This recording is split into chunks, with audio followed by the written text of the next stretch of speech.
Our next session is going to be led by Andrew Riddler, Principles of Scoutmastership. Of course, he's already made his own introduction, and without further ado, we'll let him get started. All right. Thank you, Jim. Just real quickly, there's one thing I'm a real stickler on in Scouts with the boys is the Scout sign. And when you look at, the Scout sign is one of the first things you learn, right? And when you do the Scout sign, it's supposed to be at 90 degrees. And I really remind the boys it's always at 90 degrees because the strongest angle is 90 degrees, is the strongest angle. And then I always joke with them and I say, and that's the best way for you to pop that bicep if you need to as well, show somebody. And they kind of do that. And they like that. It's a good thing. We hear a lot of stories about Eagle Scouts. I'll share one real quickly. I have two sons. My wife and I have two sons. One is now 32. The other one is 21. AJ, the 32-year-old, had no scouting experience at all in Cub Scouts.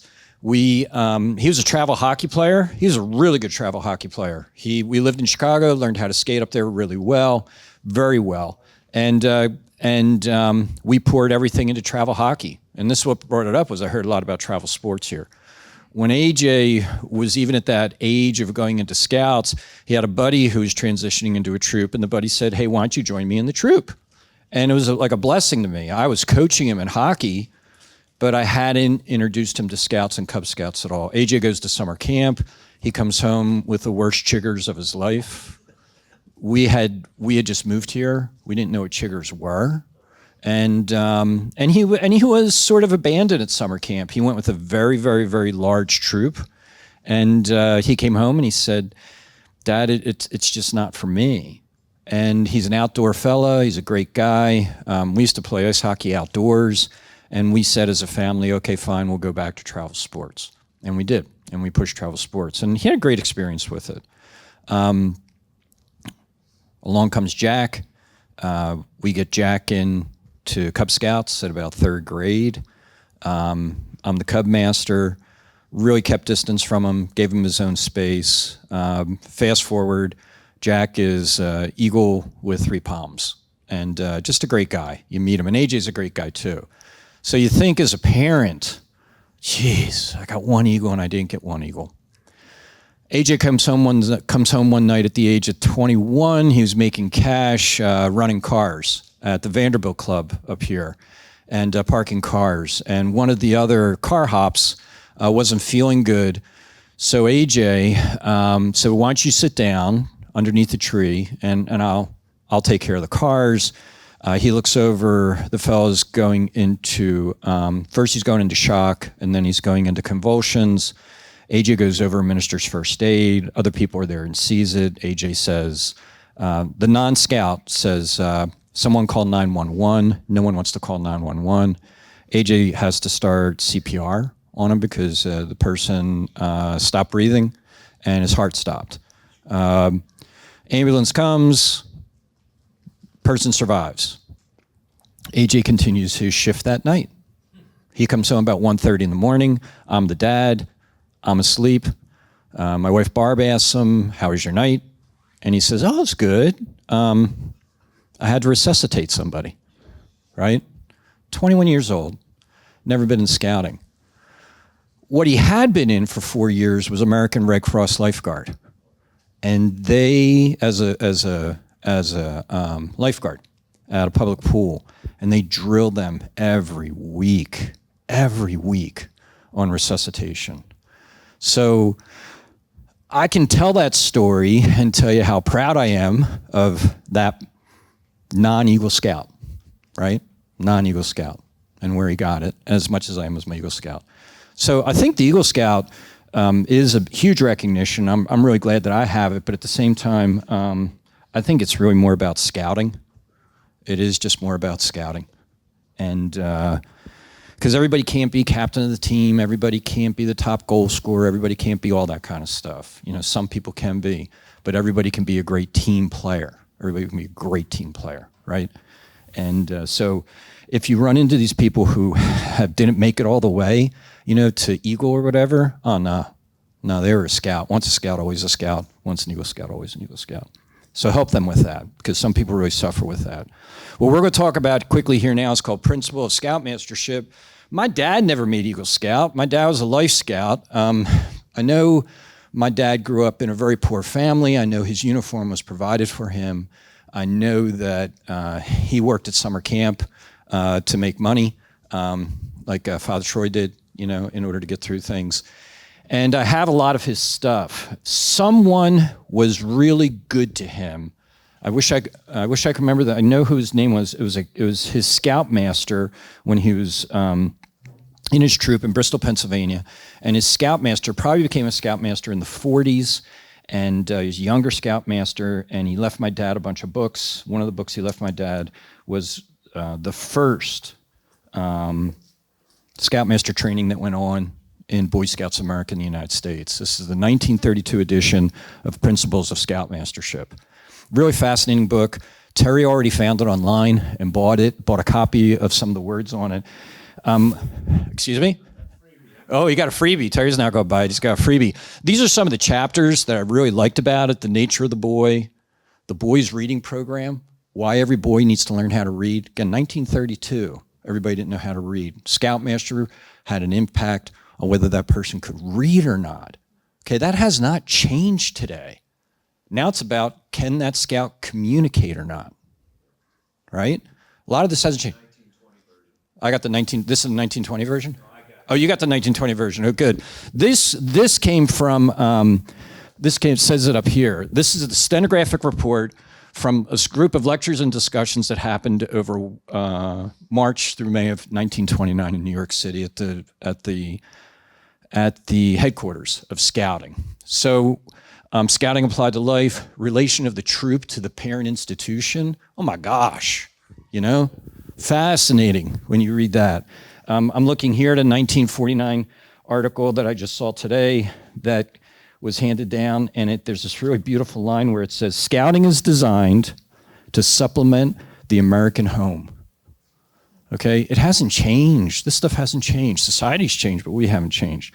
But let's dig in here a little bit and go to chapter 18, which is the measure of a good Scoutmaster.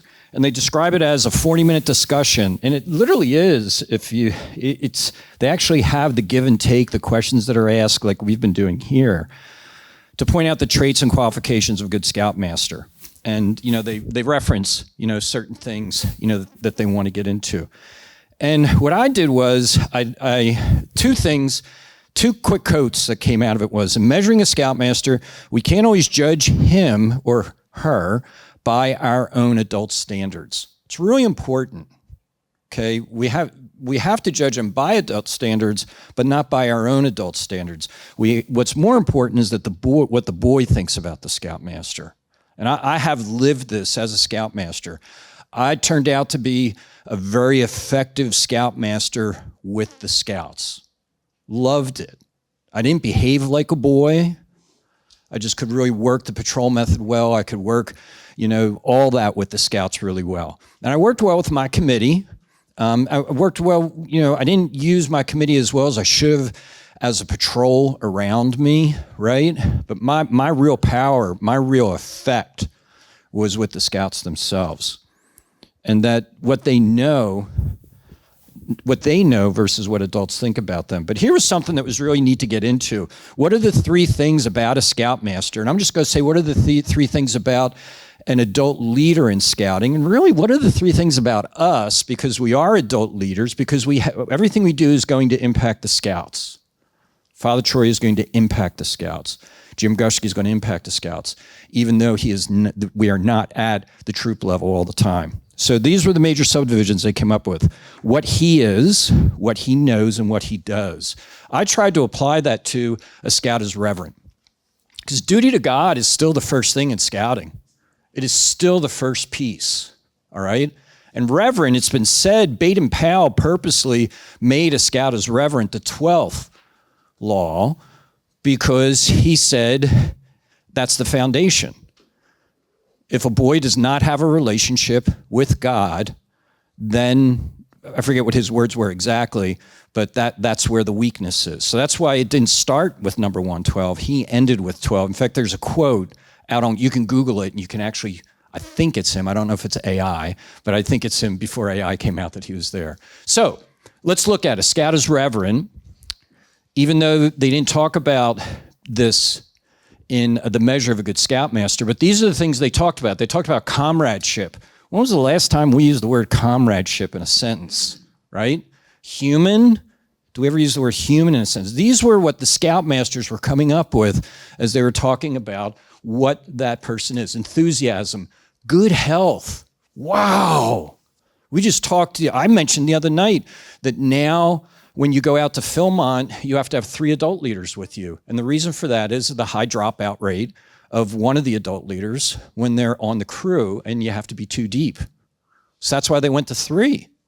It was that powerful, right? So are we as leaders in the health that we need to be? Take it one step further, God has made us. Are we respecting ourselves in the way that God wants us to respect ourselves? Humor, not jokes, just good humor. Social ability, being able to talk, being able to communicate. One of the things we really like about scouting is the scout handshake. COVID really COVID knocked some things off the table, but those things are coming back. And the handshake is still very, very important in any relationship. Man to man, woman to woman, woman to man. It's still an important thing out there. And spirit of service, right? So take these, which are human, and apply them back to our faith. Comradeship is welcoming another person. Comradeship, human, is acceptance. Enthusiasm, evangelism. These are the things that come back into that I'm reaching for, I'm stretching for a little bit. But I'm really trying to bring these elements back into what the Scoutmaster, what he is. If we go to what he knows the boy nature. We have to know who that person is. Listen. Listen, teach, send, right? When I was a Scoutmaster, the other comparison is ready, aim, fire, right? Listen, teach, send. I know that when I listened, I could teach and send better.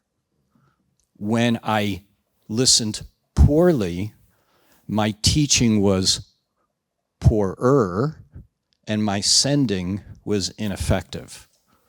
I know it. I know when that scout was in the canoe and he kind of hit the tree and, I'm like, well, how did that get there? Well, did I really listen to him while I was teaching him, right? Edge method, all that. Scoutcraft. The Scoutcraft word I haven't heard for a long time, James. Do you hear that at all? Do you ever hear Scoutcraft much? Okay, good. That's neat because I don't hear it. But Scoutcraft is really relying on others. It isn't the Scoutmaster being out there or the patrol leader being everything. The patrol leader's job is to use the patrol method, effective application of the patrol method. Scoutmaster is effective application of Scoutcraft. Teaching methods, social usage and customs. This is going to come back in 2 more slides. It's going to come back to us about social use and custom. The word gaff, I had to look it up. I had to look up the word gaff. Stand the gaff, literally those words. Criticism or adversity or joking. I'm the Scoutmaster. Somebody wants to have some fun with me. Somebody wants to have a practical joke. Somebody wants to challenge me, or whatever it is. How do I deal with that? What am I teaching? Am I trying to shut things down, right? Patience, courage. The last thing was he should know scouting. He should know scouting. Boy, what a kind of a broad thing that's out there. And again, under a scout is reverent, he should know scouting. He should know his or her Catholic faith and how to apply it. My Scoutmaster was a Lutheran, Scoutmaster in a Catholic chartered troop that was, I would say 100% Catholic Scouts. And we were really fortunate because we were in Philadelphia and we would camp pretty frequently right on the Pennsylvania-New Jersey border. And I don't know how many of you know, but New Jersey was one of the first states to go with the vigil mass on Saturday nights. So what he would do is he would make sure, and I can't believe this, he would make us hike up we'd eat dinner, get cleaned up, put on our scout uniforms, hike up a hill that, at that time seemed like it was Mount Everest, and get into cars, drive across to New Jersey, and be early for 7 p.m. Mass. And expected us to put money in the basket when the basket came around. He wasn't a Catholic man. He's the same guy who I told a story who threw me in a canal one time. But he was a really, really good person. And he followed. I know that he thought it was a good idea. I also know that that committee told him he needed to make sure the scouts went to Mass. And that's how he figured it out, right? So that charter org rep, that committee, really, really, really powerful, really powerful. So what he knows. The third, what he does. I should have told that story about what he does. But this is really neat. What he does, two key things. He stays in the background and he sets an example. Really interesting. It almost seems like they're working against each other a little bit there. There are a few other points that went down, and if you'd like me to send you the article, Jim Gushke will send you the article. I'll make sure it's copied and it'll come to you. It's really kind of fascinating. But this was a give and take that was actually in the conversation in 1929. Do you think a Scoutmaster ought to take an active part in a church program? That was the facilitator. One of the Scoutmasters returned with, if he believes in it, yes. If not, no. And as soon as I read that, I went, oh, wrong answer. Oh, I answered, that's the wrong answer. And here's where they came back. For a Scoutmaster to be a Scoutmaster must believe in God, must be an active worker in the church, the community, and other worthwhile activities. And I thought, as we were just talking about leaders, and I asked what I called that hard question at the end there, this was a framework, to look for. Because if we're going to build scouting, it isn't just having the scouts. We need to have the leaders that are there as well, leading it and the right people that were there. So that was really intriguing for me, as I was reading this and bringing it back together. So concluding thoughts, and this was, again, quotes that came out from them. And this is something that I think we need to be careful of. And it definitely falls back to that humility piece.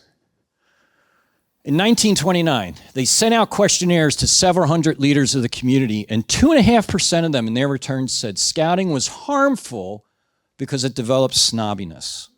In 1929, okay? This whole Eagle Scout, we were talking at the front table here, how, I really try not to lead with, I'm in scouting and I was an Eagle Scout. I really try to lead with scouting's been important in my life, right? And I almost really want people to draw it out of me, that.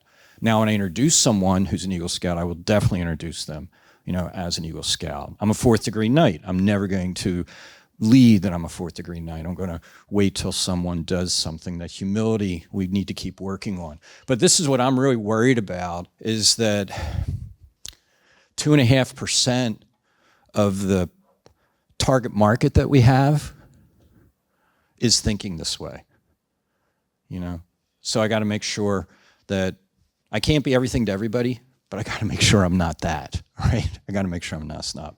Then the last one. This was an interesting one. Maybe you've heard different quotes about this. I'm not sure how I feel about it, or about how it reflects God, but it was kind of their concluding comment, and I'm not sure why I was in there. It's been said, when God measures a man or leader, or woman, he doesn't examine them for degrees or even pedigrees, but examines them for scars. And maybe those scars have been won in the field of service to boyhood. The field of service to boyhood, servicing boyhood. So if we're going to serve, if we're going to think we're serving, and I don't think I did this as a Scoutmaster, I don't think I ever thought I was serving the boy. I'm trying to figure out what I was trying to help them grow. I was trying to keep them safe. I was trying to make sure they had a good experience, all those things. But I don't think I ever looked at it as I'm serving the boy. I do think I looked at it as I was serving the family, because with the boy came family. There's no doubt about that. But service to boyhood, really interesting. So from a reverence perspective, I do think, given the first presentation I gave today had to do with training, and I haven't taken any of the 4 modules of that training yet, right? And here, I am standing, but I will get that first one done. the fast start, I will get that done, really soon. And I hope all of us will who haven't taken it. To wrap up with, I got a feeling in that first session, there's going to be some reminder that I'm serving, some form of it.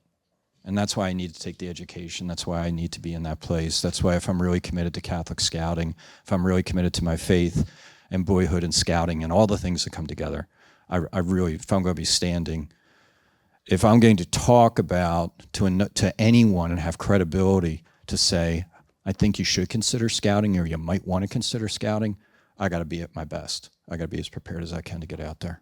That's all. And I look forward to that. I don't look forward to it as a challenge. I just think it's being prepared.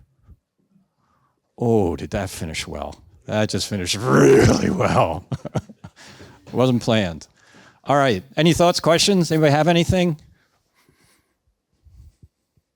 Jim, I know I zoomed through. Oh, look at me, 29. I'm in pretty good shape. Got you a minute back. Thank you.